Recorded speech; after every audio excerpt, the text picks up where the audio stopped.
Hello everyone and welcome back to UGC NET mentor. I hope you are doing well guys. आज के इस video lecture में discuss करेंगे हम 28 of February को हुए फर्स्ट शिफ्ट वाले एग्जाम का एनालिसिस करेंगे हम। यहाँ पर मैंने वो क्वेश्चंस डाल दिए हैं जो स्टूडेंट्स ने मुझे कन्वे करे हैं। अगर आपका आज एग्जाम था तो आप कमेंट करके बता सकते हो कि और किस तरह के क्वेश्चन पूछे गए थे। तो चलिए स्टार्ट करते हैं, डिस्कस करते हैं कि एग्जाम किस तरीके का था, कौन कौन से टॉपिक बार बार रिपीट हो रहे हैं, ताकि अगर आपका एग्जाम है फ्यूचर में तो उससे आपको एडवांटेज मिले। अभी तक चैनल को सब्सक्राइब नहीं किया है सो गाइस मेक श्योर आप इस चैनल को सब्सक्राइब कर लें ताकि आपको अपकमिंग वीडियोस के सभी नोटिफिकेशन मिलते रहें। तो गाइस क्वेश्चन पूछा गया था, वाटर पॉल्यूशन पे क्वेश्चन था जिसमें पूछा गया था क्लोरीनेशन के बारे में। तो गाइस क्लोरीनेशन क्या होता है? Water chlorination is the process of adding chlorine और chlorine compound such as sodium hypochloride to water. This method is used to kill bacteria, viruses and other microbes in water. In particular, chlorination is used to prevent the spread of waterborne disease such as cholera और इसके अलावा dysentery हो गया and typhoid हो गया। तो ऐसी कुछ बीमारियां हैं जिसको कि प्रिवेंट करता है, इन बीमारियों को फैलने से रोकता है, जो कि पानी की वजह से हो जाती है, गंदे पानी पीने की वजह से हो जाती है। तो क्लोरीनेशन जो होता है ये बीमारियों को रोकता है और पानी में बैक्टीरिया, वायरस और माइक्रोब्स जो होते हैं उनको मार देता है। समझ रहे हैं आप लोग? बैक्टीरिया हो गया, वायरस, अन्य रोगाणुओं को मारने का काम करता है, इसीलिए इसको क्लोरीनेशन जो है इसमें किया जाता है। क्लोरीन की जो गोलियां होती हैं वो भी आप लोग मिला सकते हो घर में। अगर आपके ऐसा कुछ गंदा पानी है और जाके जा रहे हो रास्ते में कुछ ऐसा पीना है पानी और उसमें गंदगी आपको लग रही है तो उसमें आप क्लोरीन की गोलियां मिला करके पी सकते हो। इसके अलावा गाइस नेशनल एजुकेशन पॉलिसी पे क्वेश्चन था 2020 पे। इसमें एक सिस्टम जो हमारा अब बन गया 5+3+4 का, इसके बारे में क्वेश्चन पूछा गया था। अभी तक जो सिस्टम चल रहा था गाइस दैट वाज 10+2 सिस्टम। याद होगा आप सभी को कि 10th क्लास कर ली, फिर 2 साल की 12th क्लास, उसके बाद ग्रेजुएशन। बट अब जो सिस्टम है वो 5+3+3+4 का हो गया है। अब गाइस इसके बारे में आपको पता होना जरूरी है और डिटेल में पता होना जरूरी है। तो चलिए गाइस डिस्कस कर लेते हैं फटाफट से। न्यू एजुकेशन पॉलिसी जो है इसमें 5+3+4 का सिस्टम लाया गया है एजुकेशन सिस्टम के अंदर। अब जो स्टूडेंट होंगे वो स्टार्टिंग के 5 साल जो होंगे वो फाउंडेशनल स्टेज कहलाएंगे। नेक्स्ट जो 3 ईयर होगा यहाँ पर वो कहलाएगा preparatory stage. Then next 3 year होगा that will be middle stage and last के जो 4 ईयर होंगे that will be the secondary stage. तो अब ये वाला जो सिस्टम है वो फॉलो किया जाएगा। अब गाइस आपको ये याद रखना है कि कौन से स्टेज में कितने कितने साल के बच्चे पढ़ेंगे। जैसे पहला स्टेज क्या होगा? फाउंडेशनल स्टेज जिसमें 5 साल का टाइम रहेगा। इसमें 3 साल से 8 साल की उम्र जो होगी बच्चों का वो एडमिशन का प्रेफरेबल टाइम रखा गया है यहाँ पर। प्रिपरेटरी स्टेज जो है दैट विल बी 8 से 11 ईयर की जो एज रहेगी स्टूडेंट्स की वो यहाँ पढ़ेंगे। मिडिल स्टेज में 11 to 14 ईयर्स के स्टूडेंट्स पढ़ेंगे एंड सेकेंडरी स्टेज जो होगी वो 14 से 18 ईयर। 18 ईयर का मतलब कि जब आप 18 ईयर के हो जाओगे तब आपकी 12th क्लास कंप्लीट हो जाएगी। मतलब 18 ईयर का मतलब जो लास्ट आपका 12th क्लास होगी वो आपका 18 ईयर चल रहा होगा, आप 18 साल के चल रही होगी। तो ये सिस्टम है। अच्छा ये हमने ईयर, अब ये तो हमने एज का पढ़ लिया कि किस किस की एज कौन कौन से में यहाँ पर स्लॉट रखा गया है एज का। इसके अलावा गाइस एक चीज आपको पता होना जरूरी, दैट इज की जो 5+3+3+4 का सिस्टम है ये कहाँ पर किस किस क्लास जो क्लास होती है ना वो कहाँ पर फॉलो होगा। तो जो स्टार्टिंग के 5 साल है उसमें आंगनवाड़ी और pre school plus class 1, class 2, class 3 ये मिला करके आपके 5 साल कंप्लीट हो जाएंगे। मतलब जब आपका स्टार्टिंग का जो 5 ईयर का स्लॉट है वो क्लास 3rd तक का स्लॉट है। ये आपको याद रखना है कि आंगनवाड़ी से लेकर के क्लास 3rd तक का जो स्लॉट है वो स्टार्टिंग का 5 जो है वो इंडिकेट कर रहा है। फिर जो नेक्स्ट 3 है वो क्या इंडिकेट कर रहा है? तो यहाँ पर नेक्स्ट 3 साल होंगे that will B 3rd class, 4th class and 5th class. ये 3 साल जो होंगे आपके, ये नेक्स्ट 3 हो गया। फिर अगेन हमें नेक्स्ट 3 को उठाना है तो यहाँ पर जो नेक्स्ट 3 होगा that will B 6th class, 7th class and 8th class. और जो लास्ट का 4th दिया है वो जो लास्ट का 4 ईयर वाला स्लॉट है वो होगा 9th class, 10th class, 11th class and 12th class. समझ गए गाइस? अब आप लोगों ने इसके स्क्रीनशॉट ले लो फटाफट से, क्योंकि ये चीज आपको फिर मिलेंगी नहीं कहीं, मतलब ऐसे जनरली तो नहीं मिलेंगी, आप ढूंढोगे तो मिल ही जाएंगी बुक्स वगैरह में कहने के तो, लेकिन आप इसका स्क्रीनशॉट ले लो बिकॉज ये आपको पता होना जरूरी है कि भाई कौन सा ईयर कौन से में रखा गया है। प्लस ये जो एज का है, एज वाला जो स्लॉट है ये भी आपको अच्छे से पता होना जरूरी है। तो चलिए गाइस आगे बढ़ते हैं। स्वयं प्रभा पे क्वेश्चन था, 4 क्वाड्रेंट से रिलेटेड क्वेश्चन पूछा गया था। तो जो स्वयं है इसमें गाइस 4 क्वाड्रेंट है। पहला है ई ट्यूटोरियल, मतलब आपको ऑनलाइन क्लासें मिलेंगी यहाँ पर। ई कंटेंट मतलब आपको पीडीएफ मिलेगा, डाउनलोड कर सकते हो। डिस्कशन फोरम होता है, आप ऑनलाइन डिस्कशन कर सकते हो। देन असेसमेंट मतलब आपका टेस्ट लिया जाएगा। तो ये 4 क्वाड्रेंट है जिनका यूज करते हुए ऑनलाइन जो स्वयं प्रभा प्लेटफॉर्म है वहाँ पे स्टडी करवाई जाएगी सभी को, या करवाई जाती है। इसके अलावा नंबर सीरीज पे क्वेश्चन था और एक क्वेश्चन था अल्फाबेट सीरीज पे। तो नंबर सीरीज का जो क्वेश्चन था वो आई थिंक ये क्वेश्चन था, 2 का डबल 4 का डबल 8 का डबल 16 का डबल 32 का डबल 64। इतना इजी क्वेश्चन टाइम वेस्ट कर दिया हमारा तो सॉल्व करवा के आप लोगों ने, मतलब एनटीए वालों ने। इतना इजी क्वेश्चन कौन देता है भाई एग्जाम में, तो काफी इजी क्वेश्चन है, बस डबल डबल करते जाओ, है ना। देखो कितना इजी क्वेश्चन था, तो थोड़ा सा प्रैक्टिस कर लोगे नंबर सीरीज तो बस वही है कि आपका अच्छे से हो जाएगा। इसके अलावा गाइस न्याय फिलोसफी पे क्वेश्चन पूछा गया था इंडियन लॉजिक से। न्याय फिलोसफी में आपको पता है कि अनुभव एंड मेमोरी, दो तरह से हम अपनी जो नॉलेज है उसको गेन कर सकते हैं, अपने अनुभव से और अपने स्मृति से, जो हमें सिखाया गया है बचपन से, मम्मी पापा ने बताया ये सब या हमने देख करके सीखा है। तो अनुभव क्या मतलब आपके साथ जो चीजें होती हैं, इसमें प्रमाणाज होते हैं, इसमें 4 तरह के प्रमाणाज को माना गया है न्याय फिलोसफी में। वैसे तो 6 प्रमाणाज होते हैं, लेकिन न्याय फिलोसफी में केवल 4 प्रमाणाज को ही वैलिड नॉलेज माना गया है, वैलिड मीन्स ऑफ नॉलेज माना गया है। That is perception, inference, comparison and testimony, मतलब प्रत्यक्ष, अनुमान, उपमान और शब्द। ये 4 आपके प्रमाणाज जो हैं ये वैलिड माने गए होते, जबकि 6 है ना। इसके अलावा इनवैलिड प्रमाण अप्रमाणा होते हैं, that is doubt, argument and error. और इसके अलावा जो हमारी मेमोरी होती है वो करेक्ट हो सकती है या फिर फॉल्स हो सकती है। तो ये कुछ यहाँ पर न्याय फिलोसफी में कुछ बेसिक्स हैं, ये आपको पता होना जरूरी है। बाकी आप लोग पढ़ लेना न्याय फिलोसफी। ट्विटर 2.0 पे का इस क्वेश्चन था। मस्क जो है, जो इलॉन मस्क है, इन्होंने प्लान किया है दैट एडवर्टाइज करेंगे as entertainment long form tweets. अभी क्या था कि शॉर्ट फॉर्म ऑफ ट्वीट्स होते हैं, कुछ लाइनें ही लिख पाते हैं आप लोग, लेकिन अब क्या लॉन्ग फॉर्म ऑफ ट्वीट्स भी अवेलेबल होंगे, वीडियो शेयरिंग भी कर सकेंगे ट्विटर पे, end to end encrypted message होंगे जैसे व्हाट्सएप पे हम लोग शेयर करते हैं, पेमेंट भी आप कर पाओगे ट्विटर का यूज करते हुए, और ब्लू वेरीफाइड अकाउंट्स भी हैं वो भी ब्रिंग बैक लाए जाएंगे। तो ये ट्विटर 2.0 का जो है ये एवरीथिंग ऐप करके बोला जा रहा है कि भाई इसके अंदर सब कुछ ही किया जाएगा। एंटरटेनमेंट के साथ साथ आप मैसेज कर पाओगे अपने फ्रेंड्स को, end to end encrypted messages कर पाओगे, पेमेंट भी कर पाओगे ऑनलाइन। तो वो काफी बड़े लेवल पे काम चला है, यही है ट्विटर 2.0। इसके अलावा सिंक्रोनस एंड एसिंक्रोनस कम्युनिकेशन पे क्वेश्चन था, तो आई थिंक इसके बारे में आपको ऑलरेडी पढ़ा चुका हूँ हमारे क्रैश कोर्स में। अगर आपने पढ़ा है तो आपको आई थिंक डेफिनेटली इसके बारे में आइडिया होगा, हमने यहाँ पे डिस्कस किया था इस चीज को। तो देखो मैं थोड़ा बेसिक बता देता हूँ यहाँ पर। सिंक्रोनस कम्युनिकेशन क्या होती है, that is scheduled real time interaction by phone, video और इन पर्सन। जैसे सपोज करो आपने मुझे कॉल किया, आप उधर से कहते हो सर आप कैसे हो, आपने क्वेश्चन पूछा, मैंने कहा हाँ भाई मैं तो ठीक हूँ, आप बताओ आपका एग्जाम कैसा गया। आप कहते हो सर एग्जाम तो बहुत अच्छा गया हमारा। तो ये जो चल रहा है ना यहाँ पर, ये जो कम्युनिकेशन चल रहा है, this is known as synchronous communication. मतलब यहाँ पर सब कुछ लाइव चल रहा है, जो मैं पूछ रहा हूँ ना उसका फीडबैक मुझे इमीडिएटली मिल रहा है। तो अगर ऐसा है तो उसको कहा जाएगा सिंक्रोनस कम्युनिकेशन।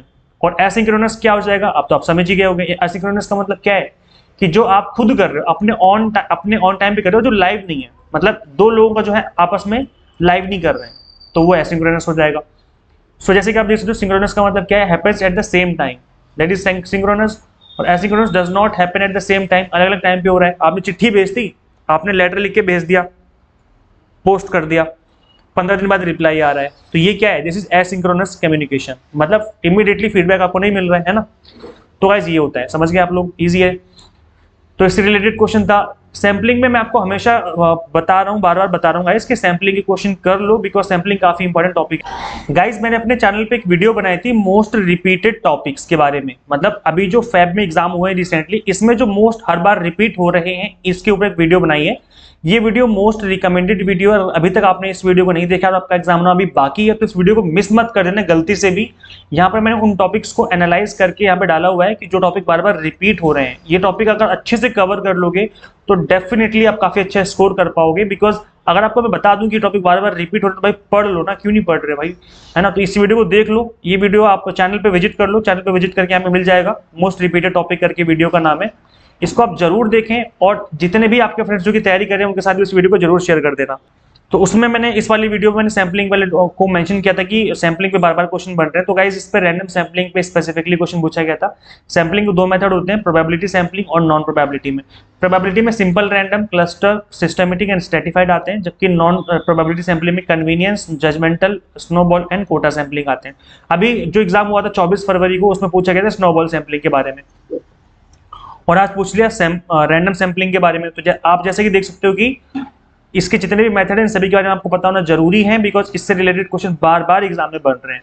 तो गाइज मैं आपको रिकमेंड करूंगा कि आप मेरी वीडियो जरूर देखें। मैंने वीडियो बनाई हुई है सैम्पलिंग के ऊपर, आप सिंपली यूट्यूब पे सर्च करना यूजीसी नेट मेंटर, आगे लिख देना सैम्पलिंग, बस इतना लिख करके सर्च करोगे तो वीडियो आ जाएगी, उसको देख लोगे तो जितने भी मेथड है ना, ये probability, non probability, sampling method, सारे के सारे मेथड आपके अच्छे से कवर हो जाएंगे विद डेफिनेशन एग्जाम्पल लेकर के मैंने चीजों को एक्सप्लेन किया हुआ है। जैसे कि आप रैंडम सैम्पलिंग देख सकते हो कि यहाँ पर एक कंप्लीट पॉपुलेशन है जिसमें आप रैंडम तरीके से जो है यहाँ से लोगों को उठाते हो और यहाँ पर अपना सैंपल बना लेते हो, तो ये आपका रैंडम सैम्पलिंग है। सबसे ईजी सैम्पलिंग यही मानी जाती है, रैंडम सैम्पलिंग। इसके अलावा guys RAM, ROM and SSD पे क्वेश्चन पूछा गया था, तो आप लोग मुझे कमेंट करके फुल फॉर्म बताना, अगर आपको पता है तो कमेंट कर दो फटाफट से किसकी फुल फॉर्म क्या होती है। और इससे जो कंप्यूटर मेमोरी है गाइस, इससे रिलेटेड क्वेश्चन हर बार बनते हैं। प्राइमरी मेमोरी, सेकेंडरी मेमोरी, आपको सब कुछ अच्छे से पढ़ लेना है।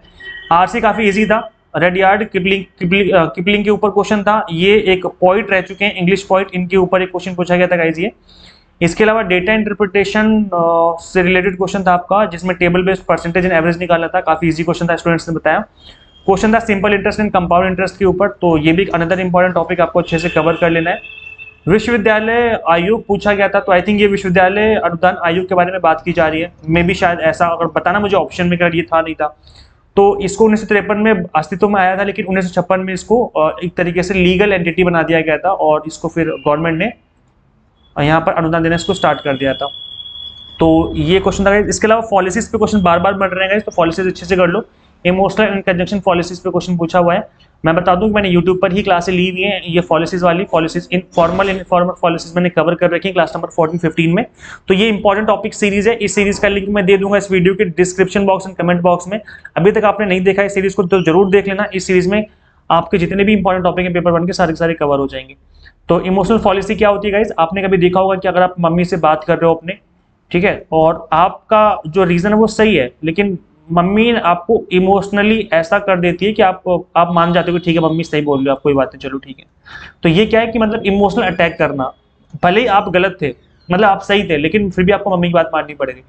तो यहाँ पर आपको इमोशनली, हम कहते हैं ना इमोशनली ब्लैकमेल किया जा रहा है, वो वाली कहानी हो जाती है कि इमोशनल करके आपको अपनी बात मनवा लेना। इस तरीके की जो पॉलिसीज में आई मीन यहाँ पर होती है। सो it is an informal policy, याद रखना है, जो आप घर पे करते हो। इनफॉर्मल पॉलिसी इस तरीके से हो जाती है, characterised by the manipulation of the recipient's emotion in order to win an argument. आप एक आर्ग्यूमेंट जीतने के लिए आप रेसिपिएंट को जो इमोशंस है उसके साथ खेल जाते हो, है ना। और जनरली हमारे मम्मी ऐसा करती हैं, कई बार सिस्टर कर देती है, भाई लोग कर देते हैं, हमारे दोस्त लोग कर देते हैं हमारे साथ, है ना।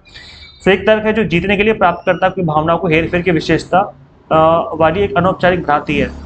हम पॉलिसीज को भ्रांति कहते हैं ना हिंदी में, तो ये वो वाली भ्रांति है।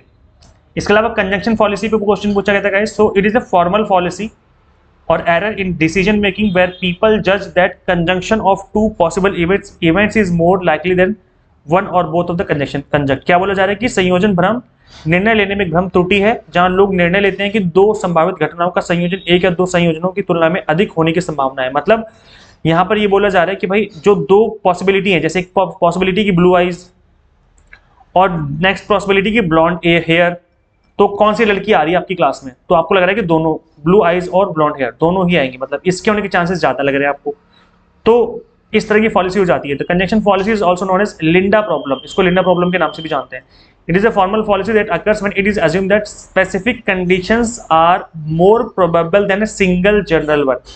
मतलब ये पॉलिसी आपको तब लगती है जब कोई एक स्पेसिफिक कंडीशन जैसे आर मोर प्रोबेबल, मतलब जो स्पेसिफिक कंडीशन जैसे blue eyes and blonde hair दोनों होंगे एक लड़की के, ठीक है, एक लड़के के, किसी के भी, इसके होने के चांस आपको ज्यादा लग रहे हैं एज कंपेयर विद कि कोई जनरल केस हो जाए, जैसे ब्लू आइज वाली ओनली या फिर ओनली ब्लॉन्ड हेयर वाला हो जाए। तो गाइस इस तरीके से यहाँ पर चीजें हो जाती हैं। आई होप आपको समझ में आ गया होगा कि यहाँ पर ये आपको ऐसा लग रहा है कि ब्लू आइज वाली लड़की नहीं आएगी आपकी क्लासरूम में, ना ही ब्लॉन्ड हेयर वाली आएगी, बल्कि एक ऐसी लड़की आएगी जिसके ब्लू आइज भी होंगी प्लस ब्लॉन्ड हेयर भी होंगे। तो आपको ऐसा लग रहा है, तो ये अगर आप इस तरह का एरर कर रहे हो, आप कुछ ऐसा सोच रहे हो, तो उसको कंजंक्शन पॉलिसी कहा जाएगा, जहां पर एक स्पेसिफिक कंडीशन को आप ज्यादा मौका दे रहे हो होने का, आपको लगता है कि वो ज्यादा चांसेस हैं कि वो हो जाएगा, स्पेसिफिक कंडीशन हो जाएगी, ना कि जनरल कंडीशन, है ना। इसके अलावा gas classical square of opposition पे क्वेश्चन था, तो ये गैस आपको बता दूं कि बहुत ही ज्यादा इंपॉर्टेंट टॉपिक है, आपको कवर करना है। Class number 16 again important topic series है ये, तो इसका लिंक दे दूंगा मैं इस वीडियो के description box and comment box में। इंपॉर्टेंट टॉपिक सीरीज का, इसको देख लेना। फुल फॉर्म पूछी थी एलएमएस वीआईओपी की, तो एलएमएस की फुल फॉर्म होती है learning management system. It is an online integrated software use for creating, delivering, tracking and reporting educational courses and outcome. तो ये ऑनलाइन एजुकेशन सॉफ्टवेयर है जिसकी फुल फॉर्म क्या होती है, लर्निंग मैनेजमेंट सिस्टम। और वीओआईपी की फुल फॉर्म पूछी थी, तो देखो गाइस ये लोग आप लोग अपने मोबाइल फोन में इसको हम लोग बहुत यूज करते हैं, हमने देखा भी होगा मोबाइल फोन में अपने। VoIP करके होता है, that is voice over internet protocol. It is a technology that allows you to make a voice call using broadband internet connection instead of a regular analog phone line। तो phone line का use किए बिना direct internet का use करते हुए आप call कर सकते हो, है ना। तो एक होता है VoIP और एक होता है वॉल्टी। आपने सुना होगा VOLTE, वॉल्टी करके भी होता है ना। इसकी फुल फॉर्म मुझे कमेंट करके बताएंगे सभी स्टूडेंट्स। अगर आप लोग यहाँ तक वीडियो को देखते हुए आ चुके हो तो कमेंट कर दो फटाफट से, अभी कमेंट करो तो, अगर पता है तो, और नहीं पता तो बाकी बच्चे एक बार कमेंट सेक्शन गो थ्रू कर लो, क्योंकि कोई ना कोई तो कमेंट पक्का करेगा। तो वॉल्टी की कमेंट करके बताओ मुझे। इसके अलावा अगर आप देख सकते हो यहाँ पर कि नंबर कन्वर्जन पे क्वेश्चन पूछा हुआ है। नंबर कन्वर्जन जैसे बाइनरी का डेसिमल, डेसिमल से बाइनरी, इस तरीके का आप सीख लो, ये इंपॉर्टेंट है एग्जाम के लिए। क्योटो प्रोटोकॉल, मॉनिटर प्रोटोकॉल पे क्वेश्चन गाइस पूछा हुआ था। अच्छा, आप लोग ना वीडियो शेयर नहीं करते, वीडियोस को शेयर कर दिया करो भाई। जिस भी ग्रुप में आप ऐड हो, जो भी आपके फ्रेंड्स तैयारी करें उनके साथ वीडियोस को शेयर किया करो। इसके अलावा नेशनल एजुकेशन डे पे क्वेश्चन पूछा गया था। नेशनल एजुकेशन डे कब सेलिब्रेट करते हैं? 11 नवंबर को सेलिब्रेट किया जाता है, जो कि बर्थ एनिवर्सरी है मौलाना अबुल कलाम आजाद की, जो कि फर्स्ट एजुकेशन मिनिस्टर थे हमारे इंडिपेंडेंस इंडिया में। तो गाइज इस तरह के जो क्वेश्चन आपके एग्जाम में पूछे गए हैं, अगर आप पेपर 1 की ऑल 10 यूनिट्स की क्विक रिवीजन करना चाहते हो कंप्लीटली फ्री में, तो इसके लिए आपको simply important topic series follow करनी पड़ेगी। इसका लिंक मैं दे दूंगा इस वीडियो के description box and comment box में। यहाँ पर क्लास 1, 2, 3, 4 करके इस तरीके से जितने भी इंपॉर्टेंट टॉपिक हैं पेपर 1 के, इनको हमने कवर किया हुआ है कंप्लीटली एग्जाम टारगेटेड बेस्ड, आपकी क्विक रिवीजन हो जाएगी। तो इस सीरीज को जरूर फॉलो करें अगर अभी तक आपका एग्जाम नहीं हुआ है। और गाइस अगर आपको हमसे कंप्लीट कोर्स करना है, आपको लगता है कि मैं आपको अच्छे से पढ़ाता हूँ, तो आप हमसे complete exam targeted based complete preparation कर सकते हो। यहाँ पर paper 1 commerce, management and pol science के हम आपको यहाँ पर प्रिपरेशन करवा रहे हैं गाइस। तो इसके लिए सिंपली आपको UGC net mentor Android app install करनी है गूगल प्ले स्टोर से। अगर आप iOS यूजर हो तो उसका लिंक भी इसी वीडियो के description box and comment box में मिल जाएगा। सो फटाफट से इस ऐप को इंस्टॉल करके अपने exam targeted based preparation start कर लीजिए। इस वीडियो में इतना है गाइस, मिलते हैं नेक्स्ट वीडियो में। सब्सक्राइब कर लो चैनल अभी तक नहीं किया है। Thank you so much.